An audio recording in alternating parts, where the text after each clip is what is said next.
The room was full of laughter, until one joke changed everything. A famous pianist took a shot at King Charles, calling him out with a smug smile and a clever line. Most people laughed, but the king didn't. He just walked toward the piano, and no one expected what happened next. The moment his fingers touched the keys, the entire room fell silent. What followed wasn't just music. It was a moment that shut down every critic and left even the pianist speechless. Where did this come from? And what did the pianist do after? Join us in this video as we reveal how King Charles turned a moment of public doubt into one of the most surprising performances ever.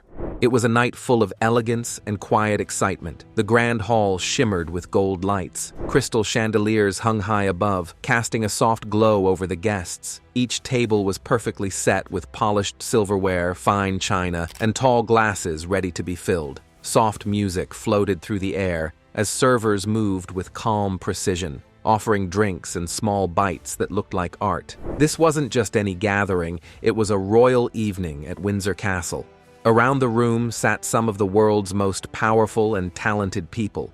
Celebrities, diplomats, artists, and leaders from different corners of the world all shared one space. It was the kind of night where everyone watched their words, their steps, their laughter, because royalty was present. At the center of the room sat King Charles, dressed in a perfectly tailored navy suit. He looked calm, polite, and focused. He wasn't flashy, he didn't need to be. With decades of experience in the public eye, he had mastered the quiet strength of listening and observing. A warm nod here, a short smile there. He knew how to command a room without raising his voice. The mood was light, friendly conversations flowed, interrupted occasionally by soft laughter. The evening had been planned to celebrate music, culture, and unity. There was no politics on the menu, just shared appreciation for art and the people who create it. Then came the moment everyone had been waiting for. The host took the stage and smiled. "Ladies and gentlemen," he began, "tonight we're honored to welcome one of the finest pianists in the world, a true master of the keys." Applause followed as the pianist appeared, a tall, sharply dressed figure with confidence written all over their face. He carried himself like someone who was used to applause, used to praise, used to being the star of the room. With a smile, the pianist bowed to the crowd, then glanced toward King Charles. "It's not every day," the pianist said with a laugh, "that I get to perform for royalty. I do wonder, though, has His Majesty ever touched a piano? Or is it just there to match the curtains at the palace?" A few polite chuckles came from the crowd. At first, the joke seemed lighthearted, but then the pianist added, "Perhaps tonight's performance might finally inspire you, Your Majesty, though I hear playing with a crown on can be quite the challenge." This time, the laughter was louder, but not everyone was smiling. Some guests shifted in their seats. Others looked around nervously. The joke had gone a little too far. Still, King Charles didn't react. He simply nodded, his expression calm and unreadable. The pianist took his seat at the grand piano, cracked his fingers, and with a dramatic pause began to play. The room filled with fast, intense music. It was bold and showy. Every note seemed to shout, "Look at me!" There was no doubt the pianist was talented. The speed, the power, the precision, it was all impressive, but something felt off. It wasn't just music, it was a performance drenched in ego. Like the pianist wasn't just playing for the audience, but trying to prove something. There was flair, yes, but not much feeling. Still, many clapped along, impressed. Others watched quietly, sensing something deeper in the air. All the while, King Charles remained still. No frown, no smile, just quiet attention, his hands gently folded, his tea untouched. As the final notes echoed through the hall, the pianist lifted his hands and waited for the applause. Some clapped, while some hesitated. The performance was technically brilliant, but emotionally awkward. And then, something unexpected happened. King Charles stood up. It was slow, calm, and controlled. He passed his teacup to a nearby aide, walked past the long tables, and stepped onto the stage. The crowd went silent. No one was sure what was happening. Even the pianist stood frozen, confused. This wasn't planned. The guards didn't move. The host looked surprised. Everyone literally held their breath. There was a stillness, the kind that comes right before something big happens. Then, to everyone's surprise, King Charles rose from his seat. At first, the gesture seemed casual.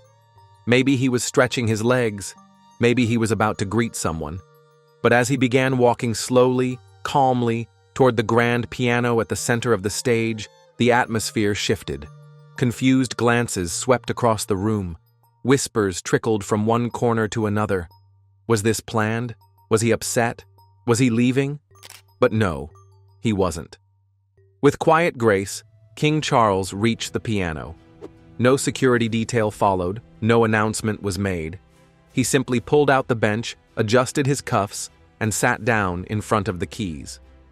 The pianist, who had just been the center of attention, stepped back respectfully. All eyes were now on the king, not as a ruler, but as a man about to play. There was silence, not the awkward kind, but the heavy kind. The room held its breath. And then, a note, soft, deliberate. Then another. Slowly, King Charles began to play. Not with showmanship, not with arrogance, but with feeling. With every note, something shifted. The laughter from earlier faded like fog under the morning sun. The music was not just sound, it was storytelling. You could feel the emotion in the way he pressed each key, hear the depth in the pauses between the chords. The room went still. What started as curiosity soon turned into awe. His fingers moved with purpose, not rushed, not stiff, but fluid, as though each note had been waiting its whole life to be played in that moment. The melody wasn't flashy, but it was deeply moving. It was a song of reflection, strength, and something unspoken. You didn't need to know music to feel it. It reached into the heart. Guests leaned forward. Even the pianist who'd made the joke looked stunned. Some had their hands clasped, others closed their eyes. The music said what words never could. It reminded them that beneath the crown, beyond the title, stood a man with stories, memories, and soul. There was no sheet music. He didn't need any. This was not a performance. This was personal. One could imagine a younger Charles, learning the piano as a boy, quietly practicing while the world watched him grow into royalty. Perhaps in this moment, he wasn't playing to impress or to prove a point. Perhaps he was simply expressing something that had lived inside him for years. The music filled the room with both sadness and strength. It was a melody that seemed to speak of duty, resilience, and quiet grace. People who had come for a night of entertainment were now witnessing something unforgettable. When the final note rang out, it didn't just end. It settled, like a soft echo that stayed in the air. No one clapped immediately. They couldn't, not because they didn't want to, but because they were caught in the spell. When the applause finally came, it wasn't thunderous, it was gentle, rising slowly, then growing stronger.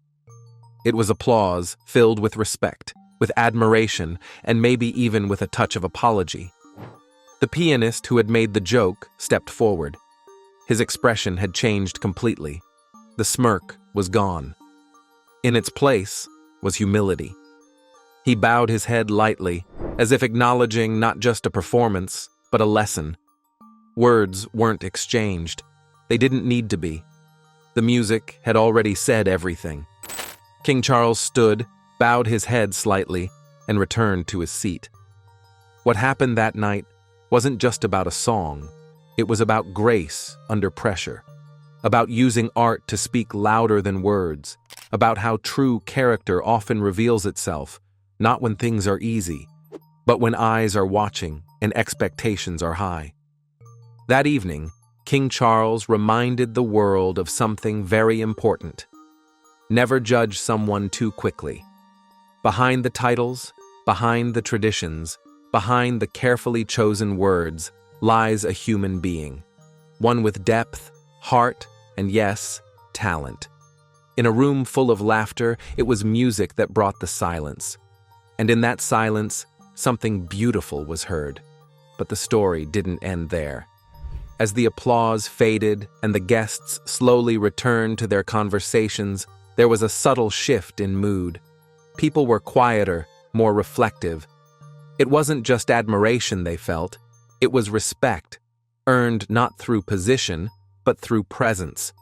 King Charles had not just responded to a joke, he had transformed it. He had reclaimed the moment with grace and dignity. Later that evening, the pianist approached the king privately. What was said between them remains unknown, but witnesses noted the sincerity on the musician's face, the gentle nods exchanged, the handshake that lingered. Whatever passed between them, it was clear. Respect had been restored, and something deeper had been gained. Understanding. That performance was replayed in whispers long after the event. Guests spoke of it for days. Media outlets picked it up, and clips of the king's playing began circulating. Many who had never imagined Charles as a pianist now saw him differently, not as the monarch in robes, but as a man who could speak without saying a word. For younger generations, it became a moment to remember. A royal who responded not with ego, but with elegance. For older generations, it was a reminder of the traditions and values that could still shine through even in today's noisy world. And for the artist who made the joke, it was a lesson in humility, one that would stay with him long after the final note had played.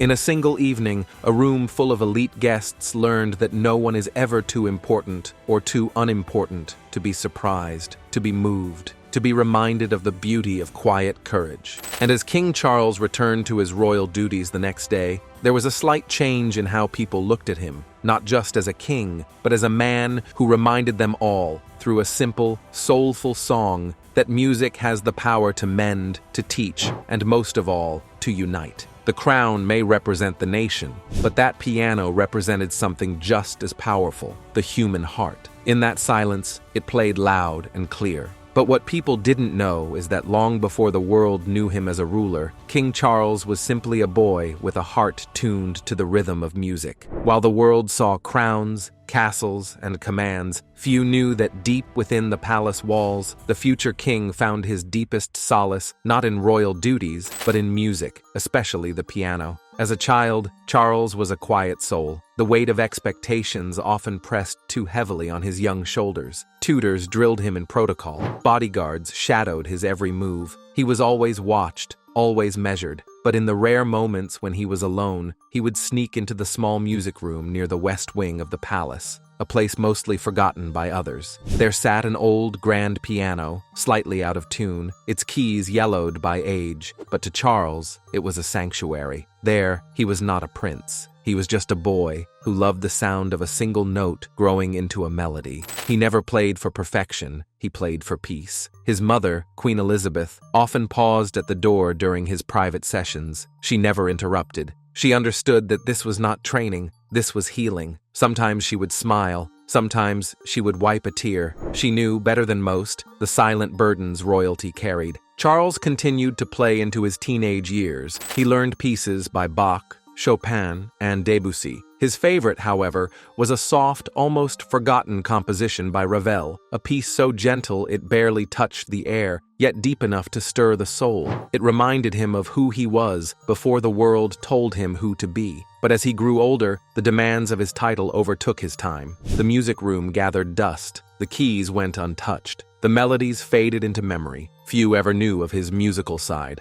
Fewer still had ever heard him play. So when the pianist mocked him that evening with a joke meant to draw laughter, he wasn't angry. He understood the joke. He had lived the joke. A king seen only for his crown, never for his soul. But something stirred in him that night. And when he walked up to that piano, it wasn't about proving anything. It was about remembering, reconnecting, reclaiming a voice that had been silent for far too long. And when his fingers met the keys, the notes didn't just speak, they healed, not just for him, but for everyone who listened. And as expected, that evening stories would be told.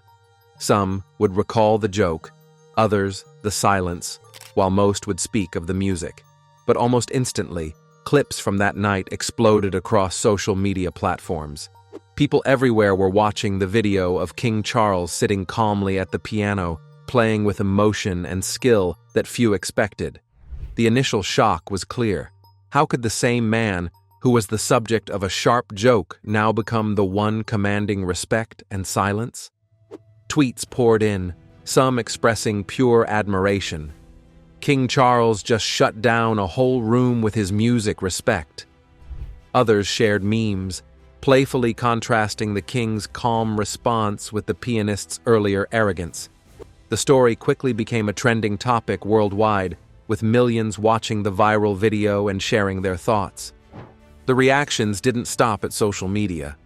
News outlets picked up the story, interviewing guests who had been at the event. Many described the moment as magical and unexpected.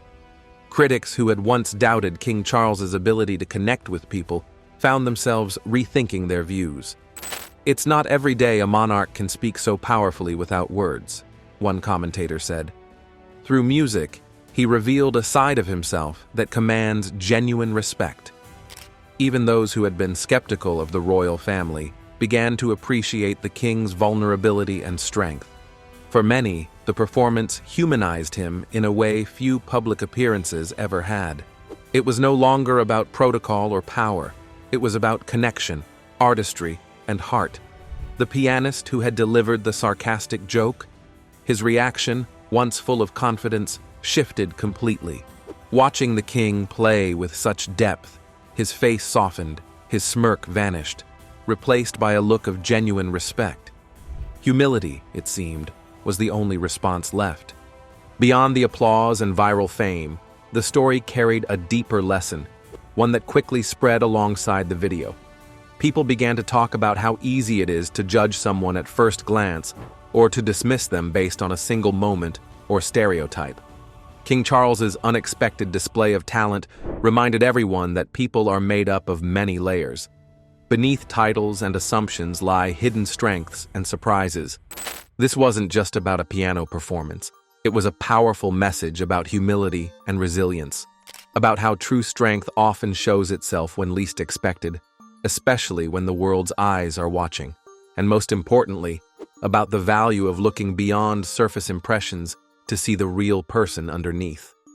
The story inspired many to rethink their own judgments, to pause before mocking or dismissing others, and to remember that everyone carries stories, talents, and emotions that may never be immediately visible. In a world quick to label and judge, the king's quiet courage and skill stood as a reminder of the power of patience, respect, and open-mindedness. In the days, weeks, and months that followed, the night King Charles played the piano became more than just a viral moment.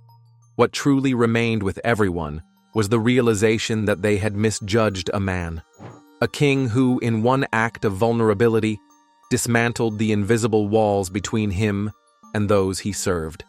A man who reminded them that empathy, depth, and soul were not weaknesses, but strengths. It became a symbol, a story told to inspire kindness, humility, and the courage to surprise the world by simply being true to oneself. So, what started as a sarcastic joke ended with a powerful truth. Never judge too quickly. Behind every person is a story waiting to be told, a talent waiting to be discovered, and a heart waiting to be heard. And in the silence, after the music, the world was listening. In the world of royalty, power is often worn like armor. But that night, King Charles showed that sometimes the truest power is in laying that armor down. He played not just to silence a room, but to awaken it. And awaken it, he did, forever. That brings us to the end of this video. What do you think about King Charles playing the piano so well? Did you seriously think he could do it?